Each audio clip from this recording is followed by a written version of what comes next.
السلام عليكم. هنعمل النهارده صينيه الفراخ بالكيس الحراري. بجد كأنك عامله النهارده، يعني هي فرخه واحده وليمه كده، هتحسيها وليمه يعني. عاملاها في رمضان او غير رمضان طبعا. آه، يعني بجد تحفه. يلا بقى تخلصي من كل الخضار اللي عندك في التلاجة، وهتطلعيه النهارده تعملي بيه التورلي بقى الايه اللي في الفرن الجامد ده. تمام. مش بس كده، ده كمان هنعمل رز المعمر بكل تكاته، وهنعمل كمان الويكا. الويكا اكل امهاتنا واجدادنا يا جماعه، اللي مفيش احلى منه بجد. حاجه كده جميله جدا. تمام. في البدايه انا هبشر بصلايه، سواء بالمبشره او هتضربيها بالكبه زي ما انا هضربها كده. المهم تنزلي يعني تطحنيها جامد بحيث ان تنزلي الميه اللي فيها خالص. تمام. دي البصله اللي معايا، وبعدين هبتدي بقى احط عليها البهارات بتاعتي. قد البصله هننزل بيها في حاجه كبيره كده. هنزل عليها طبعا بالفلفل الاسود ده اول حاجه، وبعدين هبتدي احط بهاراتي بقى، سواء البصل البودر، الثوم البودر، معلقه القرفه. دي معلقه القرفه دي بقى دي عشقي بصراحه، فاللي حابب يحطها يحطها، مش حابب يحطها طبعا على راحتكم. تمام. حطوا الحاجه اللي تحبوها، بقيه البهارات كلها اللي تحبوها. تمام. يبقى انا حطيت فلفل اسود، قرفه، بصل بودر، توم بودر. هنزل دلوقتي طبعا بكمان بالليمونتين كده هعصرهم. بحب الليمون قوي في الحاجات المشويات دي. الليمون. تمام. هنزل كمان بخل ابيض معلقتين برضو، صغيرين كده مش كتير. تمام. وهنزل كمان بمعلقتين من الصويا الصوص. بعد ما انزل بالصويا الصوص كمان هنزل بمعلقة من العسل الاسود. العسل الاسود بجد حلو جدا في المشويات، تحفة. تمام. سواء بحطها للفراخ، وبحطها كمان للكباب، حلو جدا. وكمان معلقتين من الصلصة المعلبة العادية. تمام. بس كده بقى همكس كل الخليط ده مع بعضه، واضربه كويس. اضربه كويس جدا كده، وبعدين هجيب بقى الفرخة بتاعتي. ادي معلقة العسل الاسود اهي قدامكم، شايفين؟ يعني ما تخافوش منها، مش هتعمل يعني تسكيرة خالص ولا اي حاجة، بجد يعني رائعة. وانا بحس على فكرة ان هي يعني بتخلي الانسجة بتاعت الفراخ طرية جدا. حتى اللحمة برضو بتعمل معاها كده، فهي بجد حلوة. بس همكس كل الخليط ده مع بعضه كده، وهبتدي بقى اجيب الفرخة. ادي الفرخة بتاعتي الجميلة اولا، هتحسي ان انت عاملة ديك رومي يا جماعة مش فرخة. هتشرحي كده الوراك، تشريحتين من هنا وتشريحتين من هنا، عشان بس ايه، يعني تتشرب الخليط بتاعي بالشكل اللي انتوا شايفينه ده. وهدخل بقى ايه كل الخليط ده ما بين الجلد كده وبعضه، اظبطها كلها مع بعضها. انا ما بحبش استخدم جوانتي على فكره انا اساسا بقرف من الجوانتي فهستخدم ايدي. يعني طبعا الايدين بتتغسل 500 مره في الدقيقه تمام. فهظبط الخليط كله جوه الفرخه كده، وهتسيبيها. يعني عايزه تسيبيها ليله كامله، تمام. عايزه تسيبيها ساعتين بس مفيش مشكله. ان شاء الله تشرب وتبقى حلوه جدا برضه الفراخ يعني ما. اهي معاكم الفرخه، شايفين؟ انا اصلا يعني قصاها من الظهر، وبقيت بالشكل الجميل اللي انتوا شايفينه ده. بس كده انا هسيبها في التلاجة، هنا بالنسبه لي سبتها ساعتين. تمام. يلا بقى جمعي كل الخضار اللي عندك في التلاجة وتخلصي منه، بحيث ان انت كمان يلا تجيبي جديد بقى، هتعملي احلى تورلي في الدنيا. تمام. على البخار من غير نقطه ميه، حاجه رائعه. تمام. هنقطع الجزر. هتقطعي الجزر بالشرايح اللي انت شايفاها دي، لا كبيره ولا صغيره. تمام. هنقطع البطاطس برضو بالطريقه دي زي ما انتم شايفين كده، مكعبات بس مكعبات كبيره شويه. تمام. هتجيبي فلفل بقى، سواء فلفل الوان عندك، فلفل اخضر بس عادي، براحتك خالص.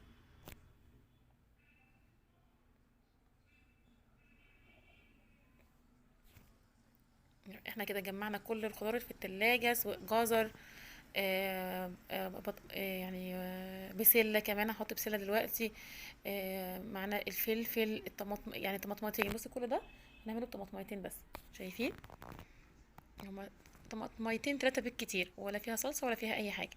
تمام. هي ده كله هيبقى زي حلو جدا بقى للي عاملين دايت، للي بيحبوا الاكل الصحي، لان كله بصراحه ما فيهوش اي دهون خالص، كتير يعني دهون بسيطه جدا. شايفين بصل القوارمه كمان الصغيره؟ انا جمعت البصل اللي عندي الصغنن كله وعملته كده قوارمه. عملته كده يعني قشرته بس بحيث ان انا احطه له زي ما هو. هحط عليه معلقه من البهارات، بهارات الفراخ. حطيت معلقه من البابريكا. حطيت ملح وفلفل اسود بس. ده كله كانت بمعلقه زيت واحده.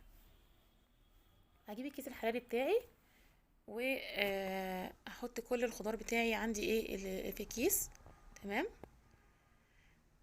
بالشكل اللي انتوا شايفينه ده. وهبتدي بقى ايه اجيب فرختي وايه واحطها جوه الكيس. شايفين الخضار تحفه بجد والله، يعني حاجه جامده كده. وجيبي كوسه كمان، انا كان عندي كوسه نسيت احطها وندمت جدا بصراحه. فانتي كمان لو كوسه كمان يا سلام، احلى ترلي في الدنيا. تمام.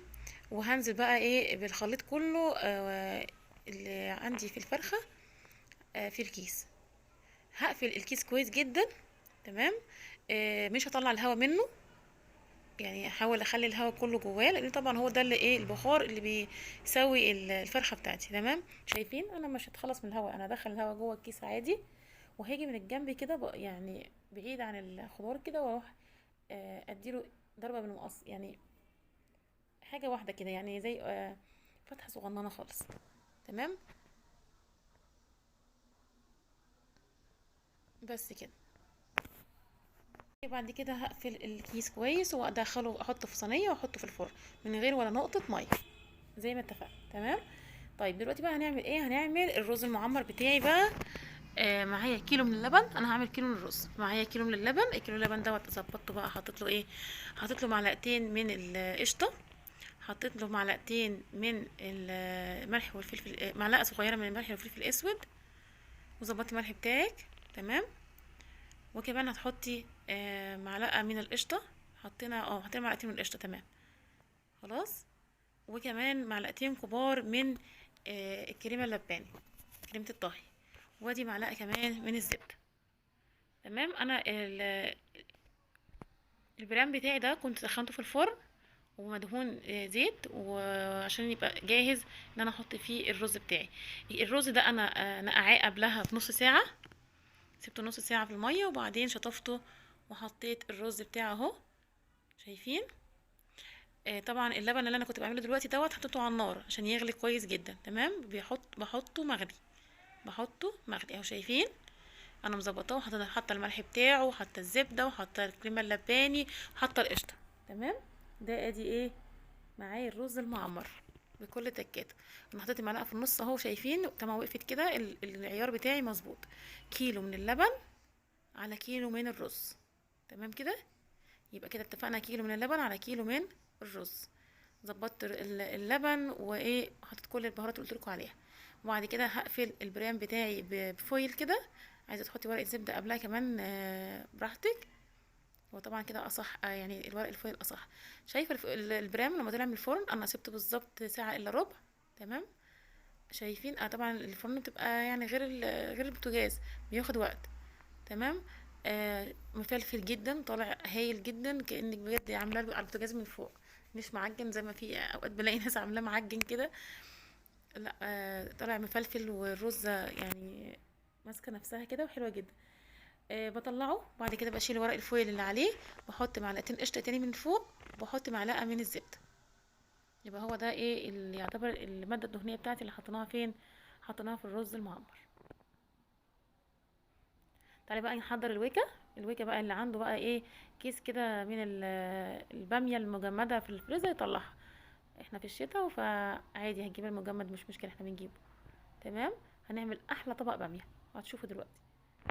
الويكا انا باخد الويكا يا دوبك بشيل بس الحته اللي فوق دي وبحطها، بقسمها نصين وبحطها في الكبه. تمام. او طحنتها كده في الكبه بالشكل ده. عندي الشوربه بتبقى جاهزه زي ما انتم شايفين كده، وشوربتي بتبقى جاهزه. بحط فيها بس مكعب من المرق تمام. بظبط الملح بتاعها، وبعد كده بنزل بالويكه بتاعتي او الباميه بتاعتي، سواء باميه خضراء عندك بقى او باميه مفرزه براحتك، بس طبعا اعتقد مفيش باميه خضراء دلوقتي طبعا. بس نزلت بالباميه، شايفين اهو كوبايتين يعتبر من الشوربه عليهم كيس واحد من الباميه.